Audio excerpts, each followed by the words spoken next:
So one of the things I'm really excited about is shooting outside.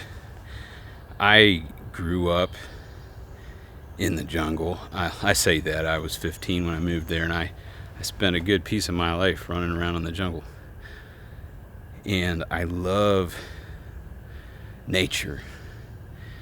I remember one time I had to hike into our jungle home. It was about a 3-hour hike normally. I think it took me probably like 6 or 7 because I hiked in without a flashlight. It was night. Parts of the trail were, got some spider web on me here, were literally just a creek bed, and you had to figure out where the trail left. And this is the kind of trail that you frequently were on all fours. Anyway, I hiked in that one night and it was pitch black. I couldn't see my hand in front of me. I just had to feel my way, and I'd hiked the trail enough that I eventually found the way. And if you're pushing in its thick jungle, it's not a trail. If you feel mud on the ground, you know that's where feet have stood before. A lot of feet have stood before. It reminds me a little bit of another experience I had as a kid. We would go to the ocean. We lived on an island in the Philippines. And when we'd go to the ocean, I loved to just let the waves crash me onto the sandy beaches, body surf them in, and then just let them pound you. I don't know why, but I think there's something majestic about the power of nature and being not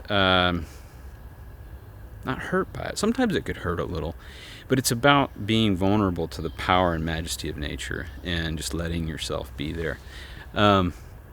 I think that's a feeling that I really want to capture in touch. This is actually a location that I envision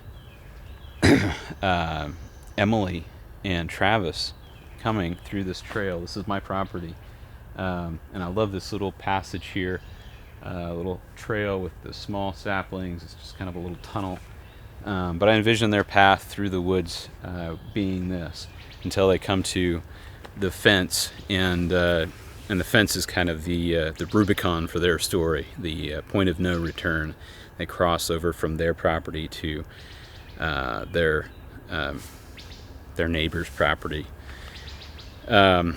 But I really want to capture this sense of wonder and awe, and I guess coming out here to talk about the story is a little bit about just wanting to see what it looks like, maybe a little bit of a test. It's evening time right now, so it's not very bright. I've got my camera set on the 4000 base ISO. I'm shooting on an FX9, and just kind of curious how it's going to play out. I'd originally been thinking about shooting with a really fast lens and trying to use just moonlight. Jefferson was telling me that probably won't give me the cinematic feel that I expect that it will, and I'm sure he's right.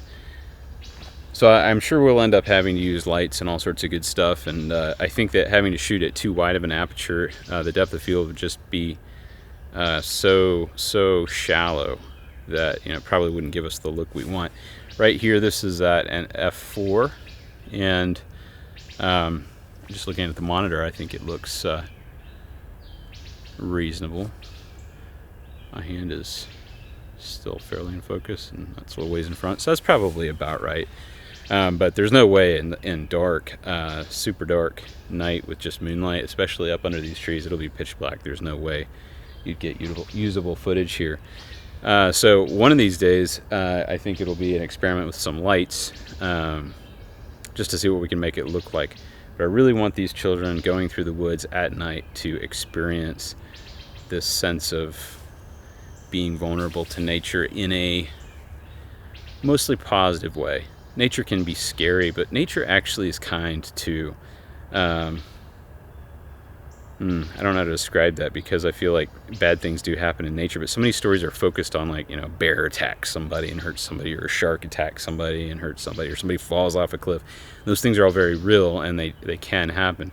But there's also so many things that nature does that are just powerful, but not harmful, like crashing you into the surf. Now, there are times when it crashed me in so hard I'd lose my breath, and that's when I was done for the day.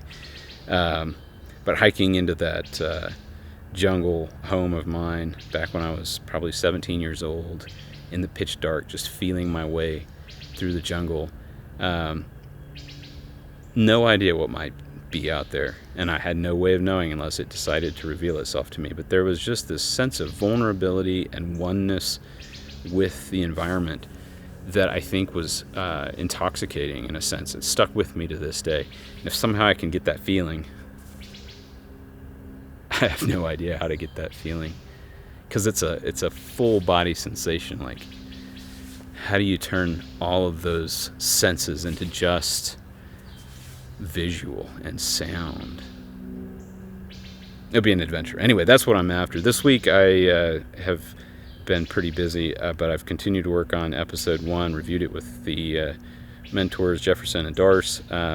They really liked the work I did last week on the breakdown for that introduction scene, which I was really excited about, but they kind of took it a step further and showed me how it's really it's setting the tone, like, for the whole episode.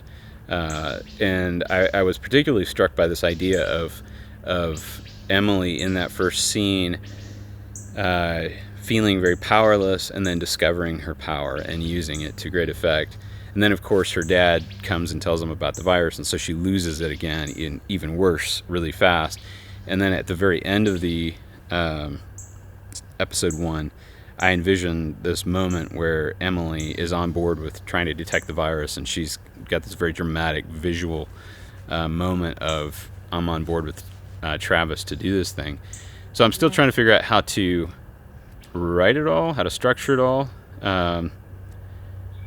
exactly how Emily's journey goes from feeling helpless to once again taking power back into her own hands, recognizing her own power.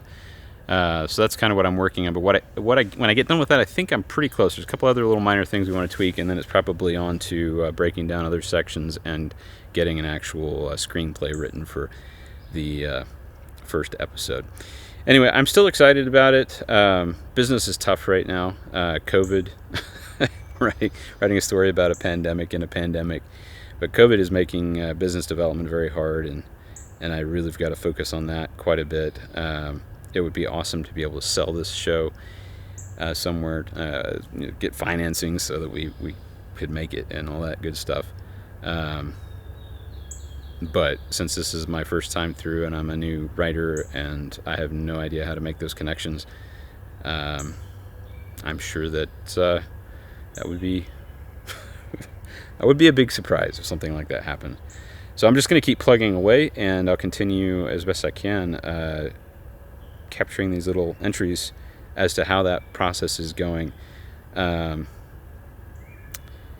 thinking too it might be cool to put together a bit of a website around this so that I could post some of these materials. If someday somebody actually discovers this and watches it and finds it interesting and feels like offering some feedback, it'd be really cool to be able to get that, capture that, and use it. Anyway, I think that's all for today. Keep it kind of short, but go back and see what this really cool spot looks like. I wish the camera could move around, but I'm just here by myself, so that's not going to happen right now. Anyway, Bootstrap Cinema, thanks for checking in. Christopher, you're probably just watching your own video. It's all cool. Ciao.